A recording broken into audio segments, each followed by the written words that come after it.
Olá, meu nome é Cícero Gomes, eu sou consultor de empresas e eu estou aqui para conversarmos sobre assuntos que dizem respeito ao ambiente organizacional.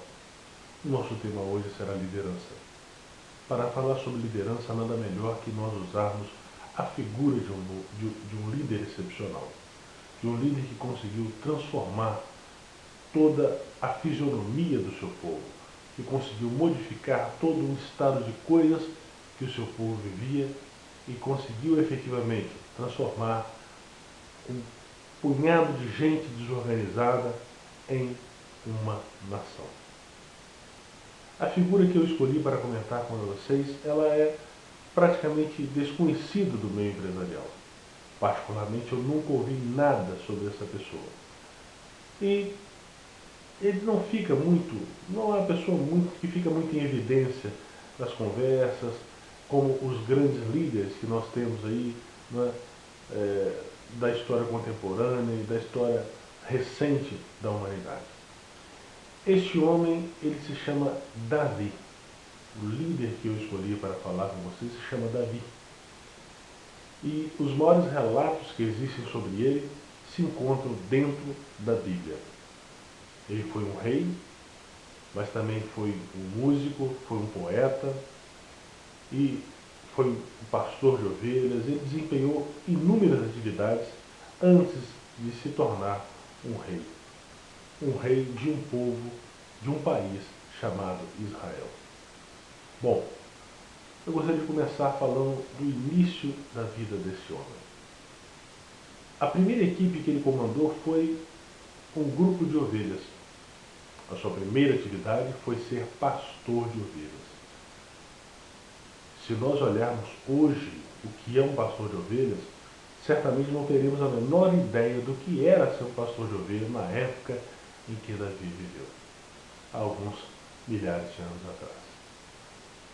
Naquela época, ser pastor de ovelha não era absolutamente nada de que os pudesse se orgulhar. Era talvez um dos serviços que tinham menor prestígio dentro de uma propriedade, dentro da comunidade, até mesmo dentro de toda a sociedade de Israel. Tanto isso é verdade que os pastores eram sempre os mais jovens, aquelas pessoas que não tinham grande prestígio dentro da comunidade. Então esses eram colocados para ser pastor de ovelhas. E com Davi não foi diferente. Ainda como adolescente, ele se tornou um pastor de ovelhas. E a sua primeira equipe foi efetivamente o seu rebanho. Ora, claro que todos nós queremos crescer profissionalmente, queremos ter uma equipe para comandar, queremos estar à frente de um grupo de pessoas. Todo líder quer isso, todos nós queremos isso. Mas nem sempre nós temos a equipe que nós queremos. Nós temos a equipe dos nossos sonhos. Com Davi, é a mesma coisa. As ovelhas têm uma característica muito interessante. Elas são extremamente dependentes. Elas são extremamente carentes das atitudes do seu pastor. E às vezes nós pegamos equipes assim. Equipes que precisam o tempo todo da assistência do pastor. Ou melhor, da assistência do seu líder, da assistência do seu coordenador, do seu supervisor. Equipes que são extremamente carentes, não conseguem deslanchar, não conseguem tomar atitudes que são atitudes que devem ser tomadas sozinhas, que não necessitam efetivamente da presença do líder. E uma equipe dessas não é fácil você lidar. Você tem que estar sempre ali, olhando, atento, não é? Porque senão muitas vezes o serviço simplesmente para. Nada acontece. Por quê? Porque o líder não estava ali para tomar uma atitude, porque o gerente não estava ali para resolver aquele problema, porque o coordenador não estava lá para dar aquela ordem. Muitas vezes nós encontramos equipes assim. Mas nem por isto o sentimento daquele líder, chamado Davi, foi um sentimento de aversão a esta primeira equipe que lhe foi confiada. Muito pelo contrário. Nós temos relatos de que ele enfrentou leões, enfrentou ursos para proteger a sua equipe. E eu quero fazer uma pergunta para você. Como é o seu relacionamento com a sua equipe no que diz respeito à preservação da sua equipe?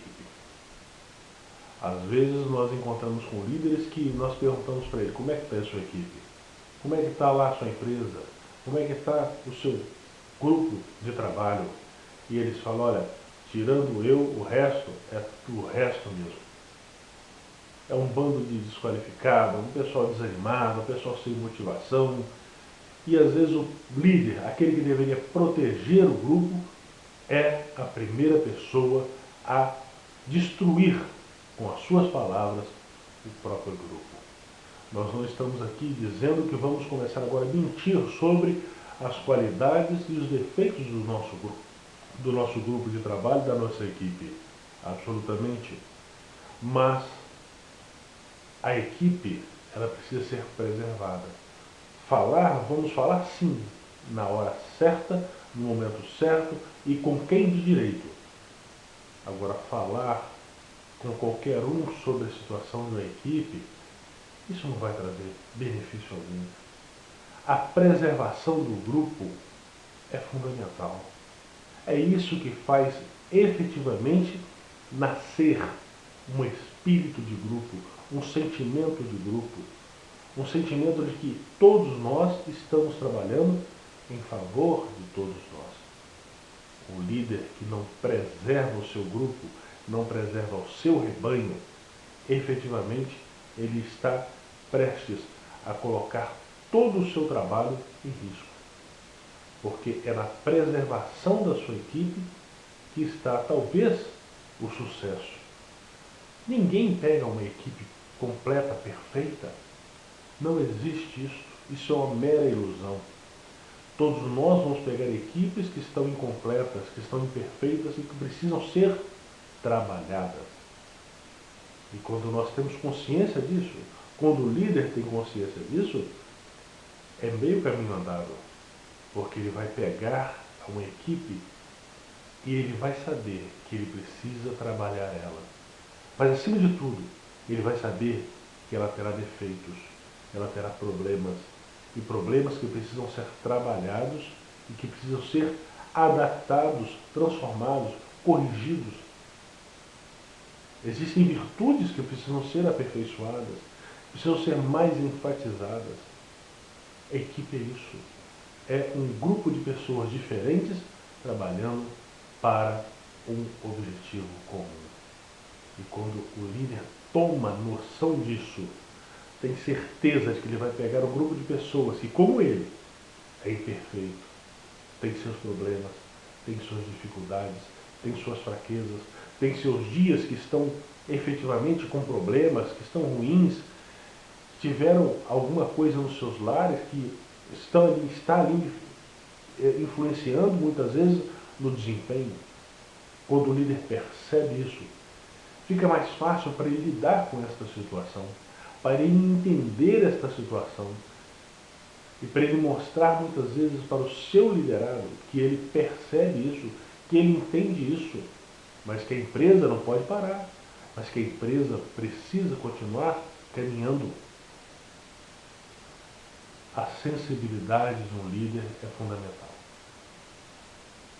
Perceber as carências da equipe. O exemplo que nós pegamos lá de Davi, do rei Davi, daquele pastor que está ali à frente de um grupo de ovelhas, ele precisa estar atento, porque é um animal frágil, então ele tem que cuidar da fragilidade desses animais. Quando nós trazemos isso para o mundo organizacional, para um líder moderno, nós também percebemos isso. A sensibilidade do líder em perceber quando os seus colaboradores, ou um colaborador, ou outro colaborador, está apresentando algum problema, isso é fundamental. Perceber é fundamental. E isso traz um ganho muito importante para a empresa, porque quando um líder mostra para o colaborador que ele se preocupa com o colaborador, só aí já existe um benefício extraordinário. Porque o colaborador se sente valorizado, ele se sente importante, ele se sente realmente parte da empresa. O contrário também acontece. Quando os colaboradores não são percebidos, passam por problemas que são diagnosticados como má vontade, como preguiça, como falta de zelo para com o trabalho, como falta de comprometimento, quando problemas que ele vive são interpretados como essas situações, com certeza esse colaborador perde o desejo de trabalhar, perde o prazer em dar o máximo para a sua empresa. E nessa situação, quem perde é a empresa, é o trabalhador. Mas, acima de tudo, quem perde é o líder da equipe. Porque o líder da equipe ia perder um trabalhador, um colaborador, um ajudador que poderia estar trazendo para a sua equipe um grande benefício. Ainda falando do pastor das ovelhas. Todo o cuidado que esse pastor oferecia para as suas ovelhas era retribuído para ele mesmo em forma de dividendos. Porque quanto melhor, quanto mais saudável o rebanho estivesse, quanto mais ovelhas houvesse no rebanho, melhor seria para ele mesmo. Os lucros seriam seus. O mesmo não acontece no ambiente organizacional. Quanto melhor a equipe funcionar, melhor será para o líder. Quanto mais a equipe produzir, melhor será para aquele que efetivamente está à sua frente. Todos os esforços que um líder dedica à sua empresa são automaticamente revertidos em seu favor. Não existe perda de tempo. Não existe perda. Por hoje é só. Até a próxima. Deus abençoe a todos.